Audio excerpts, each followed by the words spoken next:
Para sa nagtatanong kung paano ko ginawa to, tara gawin natin to. Let's go! Diretso na agad tayo sa CapCut mga lods. Dalawang clip lang na video ang ginawa ko dito. Katulad yan, yung may hawak na damit tapos ihagis dun sa puno ng mangga. Tapos yung pangalawang video, yung nasa mangga na siya. Yan, yung mukhang taong yan, yung mukhang tao o unggoy, ano ba talaga?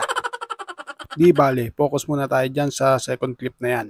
Ibaba natin yan gamit ang overlay. Then, pag naibaba na natin, drag natin yan dun sa bandang gitna niyan, yung second ng first clip na yan. Then, focus naman tayo dyan sa first clip sa ibabaw. Focus tayo dyan sa paghagis niya ng damit, yung habang nasa ibabaw pa yung damit, yung kulay green na yon. Focus tayo dyan, ipiprease natin yan. Pagka-prease na natin, ibaba rin natin yan gamit ang overlay. Then, yung second clip na ibinaba natin kanina, itabi muna natin. Tapos, ipalit natin yung pinrease nating binaba natin. Tapos, focus pa rin tayo dyan, hanapin natin yung remove background, tapos piliin natin custom remove, tapos galawin lang natin yung brush size, tapos brushin natin yung damit na yan, yung kulay green. Pag goods na, focus pa rin tayo dyan. Itapat lang natin yung unahan na yan, tapos lagyan natin ng diamond. Zoom lang natin, tapos abante konti, hanggang sa magputi na yung diamond. Tapos galawin natin yung t-shirt, doon tapat natin sa may mangga. Tapos focus lang tayo dyan, split natin dyan, tapos burahin natin yung sobra. Then yung second clip natin kanina, drag natin, dikit lang natin doon sa ginawa natin. Tapos focus naman tayo dyan sa direct natin yan. Punta tayo sa mask. Tapos piliin lang natin yung horizontal, galawin lang natin yung guhit na dilaw na yan. Tapat lang natin dyan, dyan banda, yan. Tapos galaw-galawin lang natin yung puting bilog na yan, yung may arrow, para magpantay yung kulay niyan.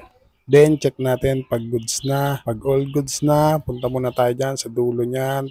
Click natin dyan, tapos burahin natin sobra, then export na natin. Sana nasundan, tama-tama to sa tulad kong bagahat. Salamat sa inyong panonood.